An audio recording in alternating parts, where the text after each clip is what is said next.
Oke, baik. Selamat siang. Assalamualaikum warahmatullahi wabarakatuh.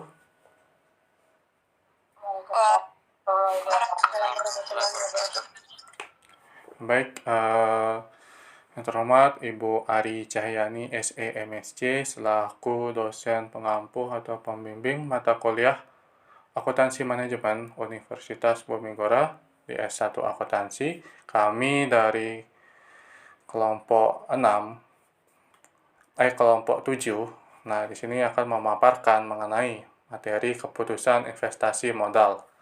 Dan juga sebelumnya saya ucapkan kepada rekan-rekan atau teman-teman yang sudah dapat bisa hadir dalam giat presentasi kami pada hari ini. Oke, baik. Selamat siang. Assalamualaikum warahmatullahi wabarakatuh. Swastiastu, salam sejahtera untuk kita semua. Ya.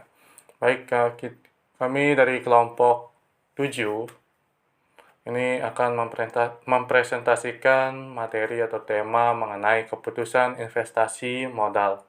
Di mana juga saya tidak sendiri dalam menjelaskan materi ini, ada rekan-rekan saya, yaitu Heli Hilmawati, Yuriyoksa Ramadhani, Sakina Listasia, dan Lalu Mamdoh Al-Zamzami. Ya baik, untuk menghemat waktu, mari kita langsung saja ke pemateri yang pertama yang akan memaparkan materinya. Dipersilahkan kepada pemateri 1 untuk dipaparkan.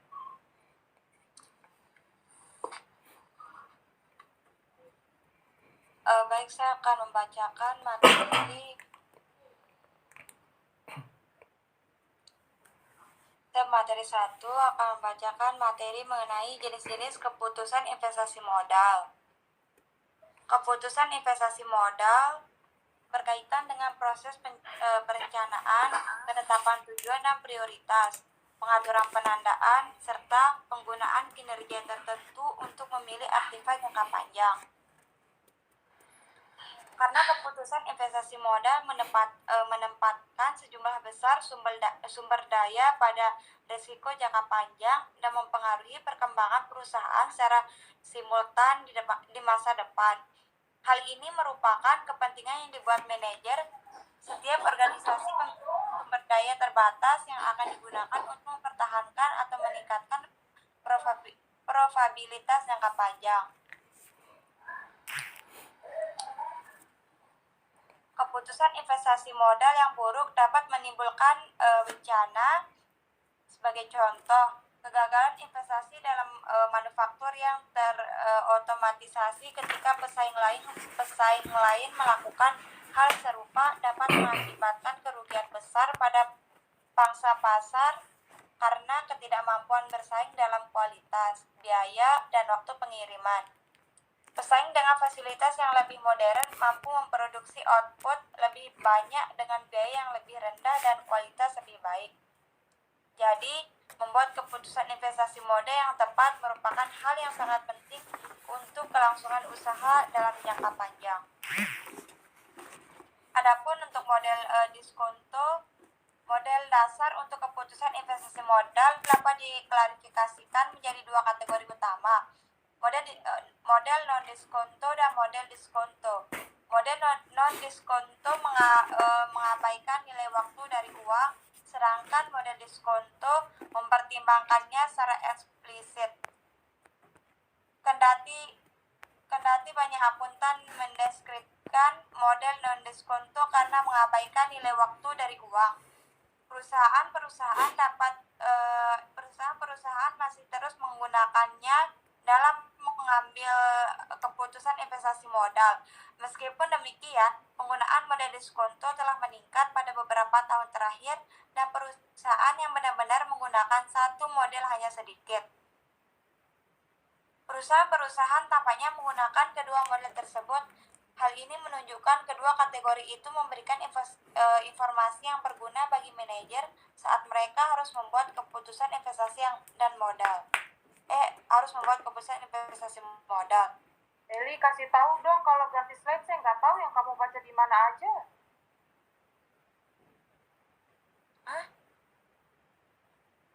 Untuk slide-nya periode pengembalian yang model diskonto.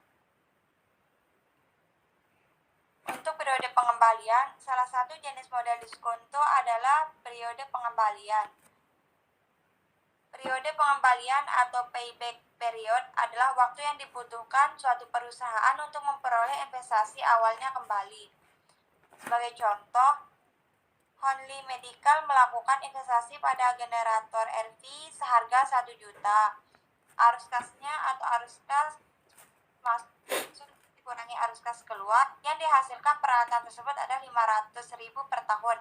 Jadi, periode pengembaliannya adalah 2 tahun, yaitu 1 juta bagi 500. Ketika jumlah arus kas dari suatu proyek diasumsikan tetap, rumus berikut dapat digunakan untuk menghitung periode pengembaliannya. Untuk rumusnya itu periode pengambilan sama dengan investasi dibagi arus kas tahunan. Akan tetapi, jika jumlah arus kas tidak tetap, maka periode pengembalian dihitung dengan menambahkan arus kas tahunan sampai tahun ketika investasi awal diperoleh kembali. Jika pembagian 1 tahun diperlukan, jumlah arus kas diasumsikan tetap setiap tahun. Sebagai contoh, investasi pada generator RV adalah 1 juta dan memiliki unsur 5 tahun dengan ekspektasi arus kas tahunan yaitu 300.000, 400.000, 500.000, 600.000, 700.000. Periode pengembalian proyek tersebut adalah tahun hitung sebagai berikut. Yang 300.000 yaitu 1 tahun ditambah dengan 400.000 yaitu 1 tahun dalam periode 1 tahun, dan ditambah 300.000 dalam periode 0,6 tahun. Pada tahun ketiga hanya 300.000 yang diperlukan dari 500.000 yang dihasilkan. Jumlah waktu yang dibutuhkan untuk memperoleh 300.000 diperoleh melalui pembagian jumlah yang dibutuhkan dengan arus kas tahunan, yaitu 300.000 dibagi dengan 500.000. Berikut untuk tampilan ringkasannya, yaitu tahun pertama yaitu investasi yang belum tertutupi pada awal tahun yaitu 1 juta, arus kas tahunannya 300.000. Pada tahun kedua yaitu investasi yang belum tertutupi untuk awal tahunnya yaitu 700.000, arus kas tahunannya 400.000. Tahun ketiga yaitu investasi yang belum tertutupi yaitu 300.000. Untuk arus kas tahunannya yaitu 500.000. Untuk tahun keempat yaitu untuk investasi yang belum tertutupinya yaitu belum ada. Untuk arus kas tahunannya yaitu 600.000. Tahun kelima yaitu investasi yang belum tertutupi yaitu tidak ada, arus kas tahunannya yaitu 700.000. Baik, itu saja penjelasan materi dari saya. Untuk selanjutnya saya kembalikan ke moderator. Ya, oke, baik. Terima kasih kepada Saudari Eli Hilmawati atas pemaparannya mengenai model diskonto ini. Selanjutnya, untuk pemateri kedua dipersilakan untuk waktu dan tempatnya memaparkan materinya. Terima kasih. Baik, untuk materi selanjutnya ada tingkat pengembalian akuntansi. Tingkat pengembalian akuntansi merupakan model diskonto kedua yang digunakan secara umum. Tingkat pengembalian akuntansi atau accounting rate of return mengukur pengembalian atas suatu proyek dalam kerangka laba, bukan dari arus kas proyek. Tingkat pengembalian akuntansi dihitung dengan menggunakan rumus berikut.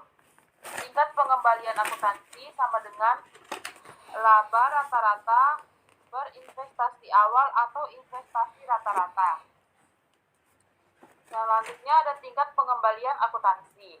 Laba tidak setara dengan arus kas karena akrual dan penangguhan yang digunakan dalam perhitungannya. Laba rata-rata dari suatu proyek dihasilkan dengan menjumlahkan laba bersih setiap tahun dari proyek. Kemudian membagi total laba bersih tersebut dengan jumlah tahun laba bersih rata-rata suatu proyek dapat ditaksir melalui pengurangan penyusutan rata-rata dari arus kas rata-rata dengan asumsi semua pendapatan yang diperoleh dalam satu periode dikumpulkan dan penyusutan merupakan satu-satunya beban non-kas. Taksiran tersebut akan tepat. Investasi dapat didefinisikan sebagai investasi awal atau investasi rata-rata. Jika I adalah investasi awal, S adalah nilai sisa salvage value dengan asumsi investasi konsumsi secara merata. Investasi rata-rata dapat didefinisikan sebagai berikut. Investasi rata-rata sama dengan I tambah S per 2. Yang selanjutnya ada model diskonto, metode nilai sekarang bersih atau NPV. Secara eksplisit, model diskonto mempertimbangkan nilai waktu dari uang sehingga memasukkan konsep diskonto arus kas masuk dan arus kas keluar. Dua model diskonto akan mempertimbangkan nilai sekarang masih atau net present value atau NPV dan tingkat pengembalian internal atau internal rate of return IRR. Metode nilai sekarang bersih akan dibahas terlebih dahulu, sedangkan metode tidak pengembalian internal akan dibahas pada berikutnya. Yang selanjutnya ada definisi nilai sekarang bersih atau NPV. Nilai sekarang bersih, net present value, merupakan selisih antara nilai sekarang dari arus kas masuk dan arus kas keluar yang berhubungan dengan suatu proyek. Net present value sama dengan sigma dari cash flow pada waktu T dibagi 1 ditambah I ditambah T kemudian dikurangi investasi. Net present value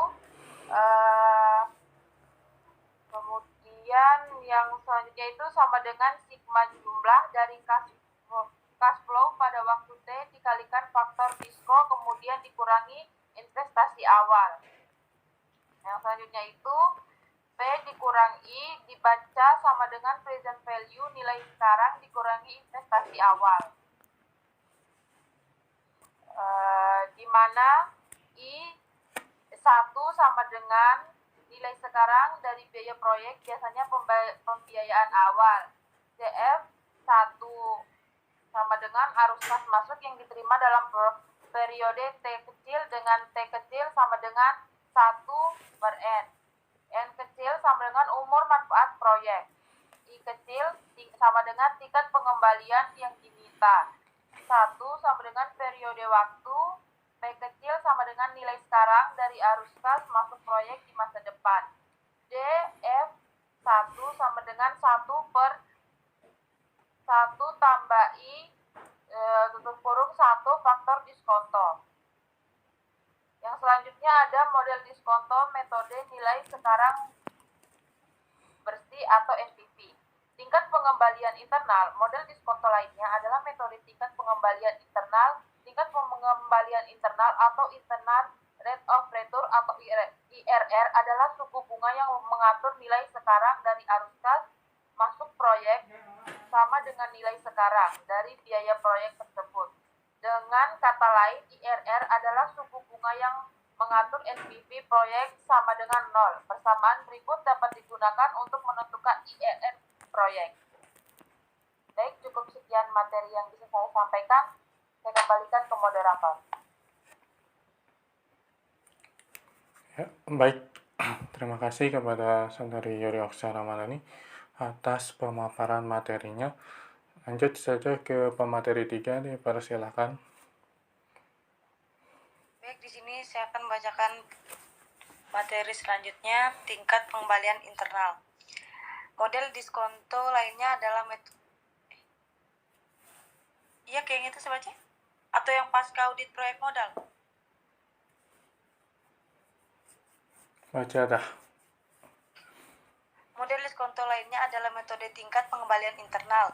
Tingkat pengembalian internal adalah suku bunga yang mengatur nilai sekarang dari arus kas masuk proyek sama dengan nilai sekarang dari biaya proyek tersebut. Dengan kata lain, IRR adalah suku bunga yang mengatur NPV proyek sama dengan 0 dapat untuk menentukan IRR lanjut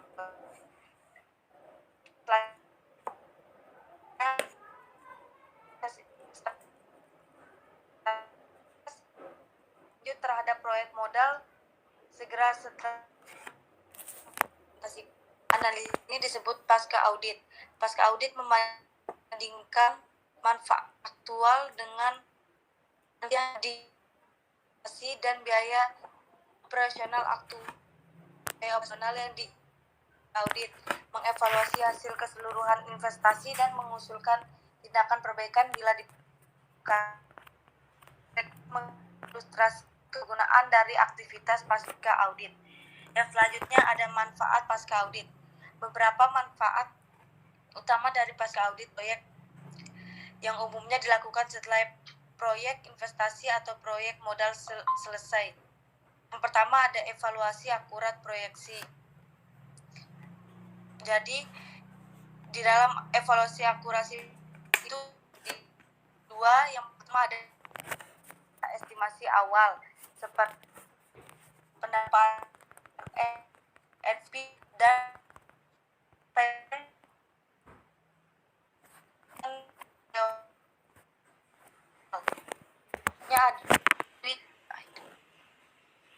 yang selanjutnya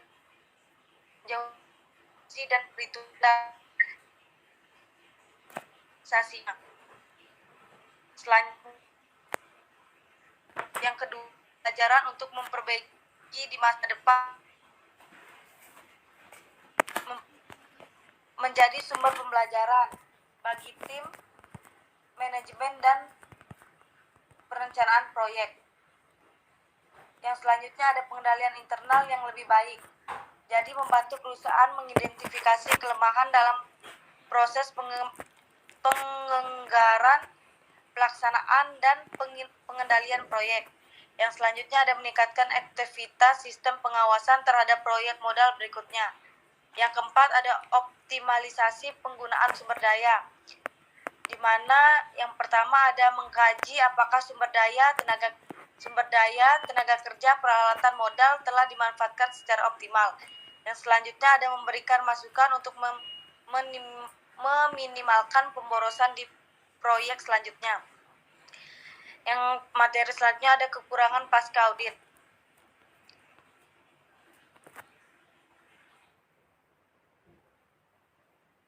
Proyek modal juga punya beberapa kekurangan atau keterbatasan antara lainnya. Yang pertama ada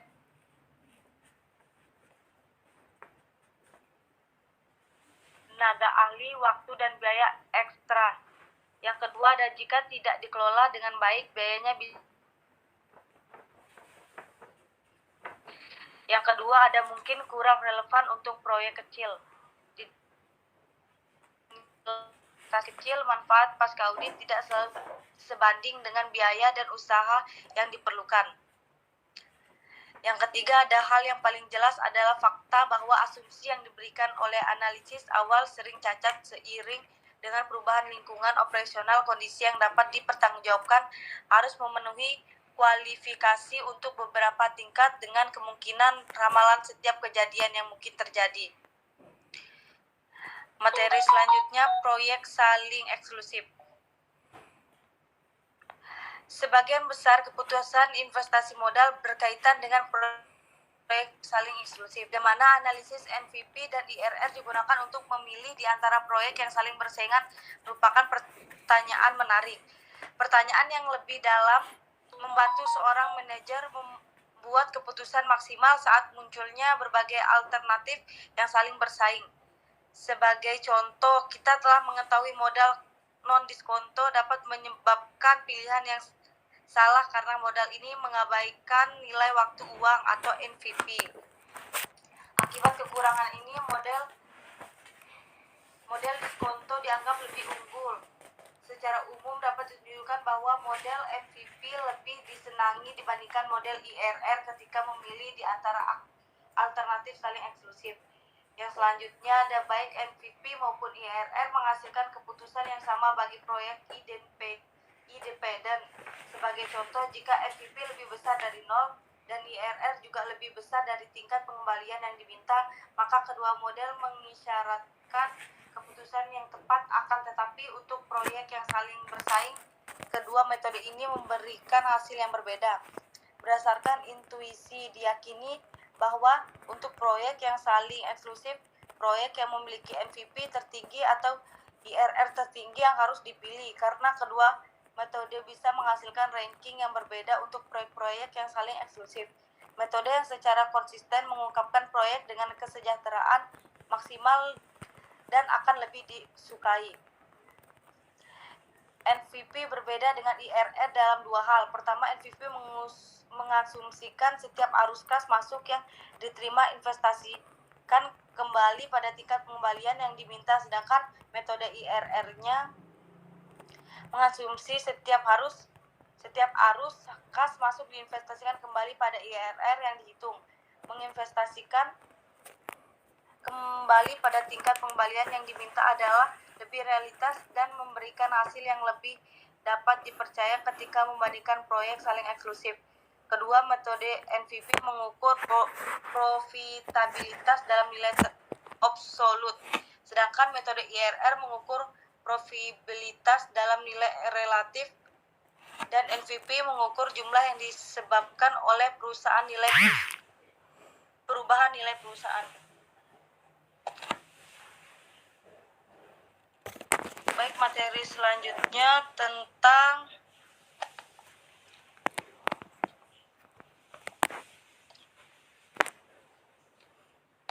proyek saling eksklusif. Di sini ada contoh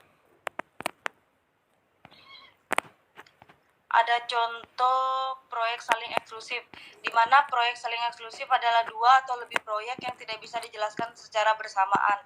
Artinya kalau satu proyek dipilih, maka proyek lainnya harus ditolak. Contohnya ini perusahaan hanya bisa memilih antara desain A atau desain B, bukan keduanya. Jadi di dalam gambar itu ada desain A. Pendapatan tahunnya itu 179.460 dan biaya operasionalnya itu 19.460 dan peralatannya itu 180. Umur proyeknya itu ada 5 tahun. Dan desain B itu pendapatan tahunannya ada 239.280 dan biaya operasional tahunannya 169.280 dan peralatannya 210 dan umur proyeknya ada 5 tahun. Jadi di dalam tabel itu dihitung IRR dan NVP-nya masing-masing desain. Bisa jadi IRR-nya lebih tinggi pada desain A tapi NVP-nya lebih tinggi pada desain B. Baik, cukup itu saja materi saya kembalikan kepada moderator.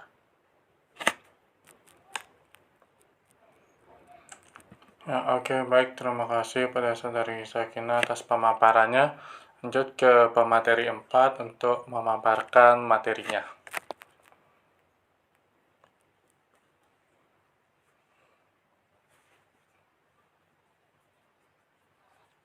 Baik, Assalamualaikum warahmatullahi wabarakatuh.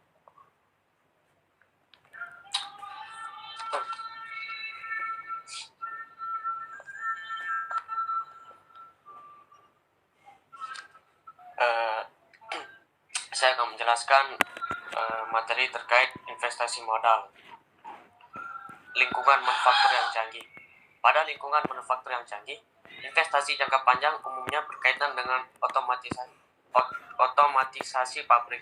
Namun, sebelum setiap komitmen untuk yang ada secara efisien, banyak manfaat yang dapat direalisasikan dengan merancang ulang dan menyederhanakan proses manufaktur saat. Suatu contoh servit diberikan untuk mendukung penelitian ini adalah otomatisasi penanganan bahas. Otomatisasi semacam ini dapat memakan biaya jutaan dolar dan biasanya tidak perlu karena efisiensi yang lebih besar dapat dicapai dengan mengeliminasi persedia dan menyederhanakan transfer bahan melalui implementasi sistem just in time adalah suatu sistem manajemen produksi yang menekankan pada produksi dan pengiriman barang hanya pada saat diperlukan, dalam jumlah yang tepat untuk memenuhi permintaan konsumen dengan tujuan meminimalkan pemborosan dan biaya. Kedua, konsep nilai sekarang. Suatu hal yang menarik dari uang adalah uang dapat diinvestasikan dan dapat menghasilkan bunga. Nilai dolar pada hari ini tidak sama dengan nilai dolar hari esok hari. Prinsip dasar tersebut merupakan kekuatan dari metode pendiskontoan. Metode pendiskontoan mengandalkan hubungan antara nilai dolar saat ini dan masa depan. Jadi, kita harus memahami hubungan tersebut untuk menggunakan metode pendiskontoan. Nilai masa depan, misalkan, suatu bank mencantumkan suku bunga tahun sebesar 4% jika seorang nasabah menginvestasikan uang sebesar $100 setelah 1 tahun. Dia akan menerima jumlah awal sejumlah $100 ditambah bunga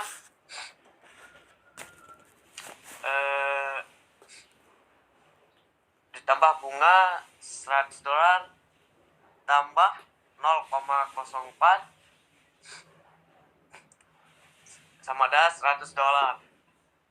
1 tambah 0,04 dibagi $100 sama dengan 1,04. $100 sama dengan $104. Hasil ini dapat dinyatakan dengan persamaan di mana P adalah jumlah masa depan, P adalah pengeluaran awal, dan I adalah suku bunga. Nilai sekarang. Seorang manajer tidak hanya menghitung nilai masa depan, tetapi juga jumlah yang harus diinvestasikan untuk menghasilkan suatu nilai masa depan. Jumlah yang harus diinvestasikan sekarang untuk mendapatkan nilai masa depan dikenal sebagai nilai sekarang atau present value dari jumlah masa depan. Sebagai contoh, berapa jumlah yang harus diinvestasikan sekarang untuk mendapatkan $363 tahun dari sekarang dengan asumsi suku bunga adalah 10%. Dengan kata lain, berapa nilai dari $363 yang akan diterima 7 tahun dari sekarang. Terima kasih. Saya kembalikan lagi ke moderator. Oke, baik. Terima kasih kepada Saudara Mamduh atas pemaparan terkait nilai sekarang, nilai masa depan, serta mengenai investasi modal pada lingkungan manufaktur yang canggih.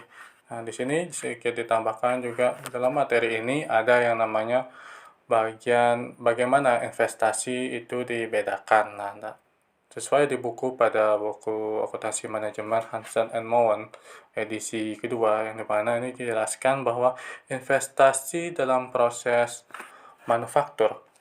Nah, investasi dalam proses manufaktur yang terotomatisasi adalah jauh lebih kompleks dibandingkan investasi dalam peralatan manufaktur standar di masa lalu. Nah, bagi peralatan standar, biaya langsung akuisisi mencerminkan investasi sebenarnya. Pada manufaktur yang terotomatisasi, biaya langsung mencerminkan sedikitnya 50 atau 60% dari total investasi. Nah, seperti perangkat lunak, tekniknya, pelatihan, serta implementasi merupakan persentase yang signifikan dari total biaya. Jadi, kita harus sangat berhati-hati dalam menilai biaya aktual tersebut, baik dari sistem yang dilakukan secara otomatis. Biaya sampingan terkadang juga terabaikan, padahal jumlahnya bisa menjadi cukup besar. Adapun perhitungannya nanti saya akan jelaskan di video kedua. Dan untuk konsep nilai sekarang, nah tadi sudah dijelaskan oleh rekan Lalu Mamduh, nah bahwasanya ada materi untuk yang nilai sekarang itu dibagi menjadi dua, di mana ada nilai sekarang dari rangkaian arus kas tidak tetap dan nilai sekarang dari rangkaian arus kas yang seragam. Nah, untuk nilai sekarang dari serangkaian arus kas tidak tetap itu ada perhitungannya, yang dimana serangkaian arus kas yang masa depan disebut anuitas atau NUT. Nilai sekarang anuitas diperoleh dengan menghitung nilai sekarang dari setiap arus kas masa depan, kemudian dijumlahkan nilai-nilai tersebut. Ya, untuk nilai sekarang dari serangkaian arus kas yang seragam, jika serangkaian arus kas tetap, maka penghitungan nilai sekarang anuitas dapat disederhanakan. Ya, sekiranya seperti itu, nanti untuk perhitungannya itu akan menyusul untuk videonya, karena di PPT itu belum diinput karena banyaknya perhitungan, jadi akan dijelaskan khusus untuk perhitungan mengenai investasi modal, lingkungan manufaktur yang canggih, serta lampiran, konsep nilai sekarang, masa depan, dan lainnya. Baik, itu materi dari saya. Terima kasih. Baik, untuk kesimpulan, bisa di slide kesimpulan. Baik, ya, untuk kesimpulannya, walaupun perhitungan dengan model diskonto hingga saat ini masih unggul dalam penetapan keputusan investasi, namun manajemen investasi kontemporer harus mencakup kriteria keuangan dan non-keuangan terkait dengan strategi perusahaan secara umum. Pengetahuan terbuka mengenai hal lain yang mendukung strategi, seperti peningkatan produk, diversifikasi, pengurangan risiko, dan lain-lainnya haruslah menjadi pertimbangan dalam pengambilan keputusan investasi modal tersebut.